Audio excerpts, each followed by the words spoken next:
2013 সালে হাওড়া পুরসভার শেষ নির্বাচন হয়। তার মেয়াদ ছিল 2018 পর্যন্ত, কিন্তু তারপর নানা বাধা বিঘ্নের মধ্যে আর নির্বাচন হয়নি। ফলে হাওড়া পুরসভার সমস্ত ওয়ার্ডের মানুষ সবকিছু থেকে আজ পর্যন্ত বঞ্চিত। কিন্তু পুরসভার 50 নম্বর ওয়ার্ডের প্রাক্তন পুরপিতা তিলকেশ মণ্ডল আজও তার ওয়ার্ডের সমস্ত মানুষকে আগলে রেখেছেন।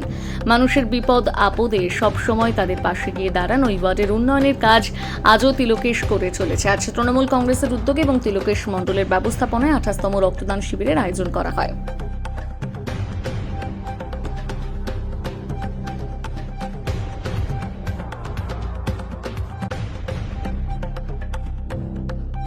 আড়াইশো টপ কাপে মোটামুটি 250 আমাদের টার্গেট।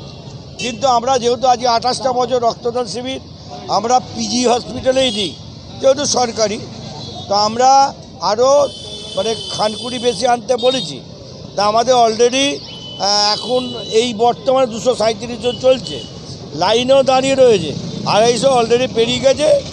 আপনারা টার্গেট 250 ধরুন, এবার 270 জন হতে পারে। প্রতি বছর আপনার রক্তদান শিবিরে কেউ না কেউ আসে, আজকে অতিথি হিসেবে কারা এসেছে? আজকে অতিথি হিসেবে আমাদের হাওড়ারই এসেছে। তার মধ্যে একজনই এসেছিল কলকাতা থেকে, পৌরমাতা কলকাতার আমাদের লিপিকা মান্না, 107 নম্বর ওয়ার্ডের পৌরমাতা কসবা। তার কারণ আসতে পারেনি, এর কারণ হয়ে যাচ্ছে যে আজকে আমাদের দলীয় নেত্রী মুখ্যমন্ত্রী একটা হঠাৎ সমস্ত মন্ত্রী এবং এমএলএদেরকে নিয়ে একটা মিটিং ডেকেছে, সেই জন্যই আসতে পারেনি দলীয় কর্মসূচি অনুযায়ী। আবার নেক্সট বার দেখা যাবে। আজকে একজনকে স্পেশাল সংবর্ধনা দিতে দেখলাম। স্পেশাল সংবর্ধনা আমাদের গর্ব। আমাদের ওয়ার্ডের প্লাস হাওড়ার প্লাস বালিটিকুড়ির সবচেয়ে বেশি গর্ব যে একটা দিল্লির মতো দরবারে আমাদের এই ওয়ার্ডের ছেলে, যাকে হয়তো অনেকে দেখলে বিবৃতিটা তার আলাদা হতে পারে যে মানুষটা কী, মানুষটার মধ্যে যে কোয়ালিটি আছে আমি আশা করি অনেক উচ্চ শিক্ষিত মানুষের মধ্যে নেই।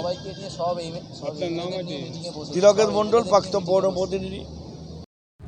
এখানে তো তিলকেশ প্রত্যেকবার অত্যন্ত বড় করে রক্তদান শিবির করে, 200-250 মানুষ রক্ত দেয়, যেটা ভাবা যায় না একটা ওয়ার্ডে। এবং মহিলা পুরুষ আলাদা করে এখনো অলরেডি 100 জন মানুষ দিয়ে দিয়েছে। এখনো বিশাল লাইন আমরা দেখে এলাম। আমাদের মামাটি মানুষের সরকার, আমাদের মমতা বন্দ্যোপাধ্যায়ের নেতৃত্বে, অভিষেক বন্দ্যোপাধ্যায়ের সেনাপতিত্বে যেভাবে তারা আমাদের নির্দেশ দিয়েছেন, আমরা সেইভাবেই সবাই ফুড সোলজার হিসেবে কাজ করছি।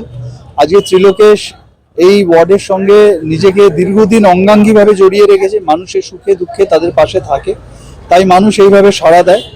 এবং আজকের এই রক্তদান শিবিরও একটা প্রতিফলন যে আগামী দিনে 2026-এর ভোটের রেজাল্ট কি হতে শুরু করেছে, এটা একটা আগামী ইঙ্গিত। কারণ এত মানুষ শুধু রক্তদান করতে এসেছেন দিদির ছবিকে, অভিষেক বন্দ্যোপাধ্যায়ের ছবিকে দেখে।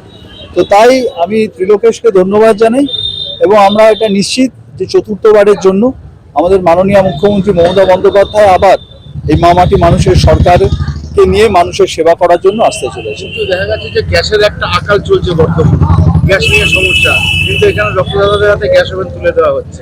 এটা একটা বিশাল এফর্ট। এই সময় আপনারা দেখেছেন আমাদের মাননীয় মুখ্যমন্ত্রী অলরেডি একটা মিটিং করেছেন নবান্নে, যাতে গ্যাস নিয়ে কেউ কালোবাজারি না করতে পারে।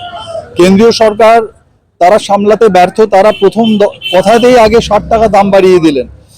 তো কিন্তু উল্টো দিকে আমাদের মাননীয় মুখ্যমন্ত্রী চেষ্টা করছেন কিভাবে মানুষকে সুলভে গ্যাস পৌঁছে দেওয়া যায়।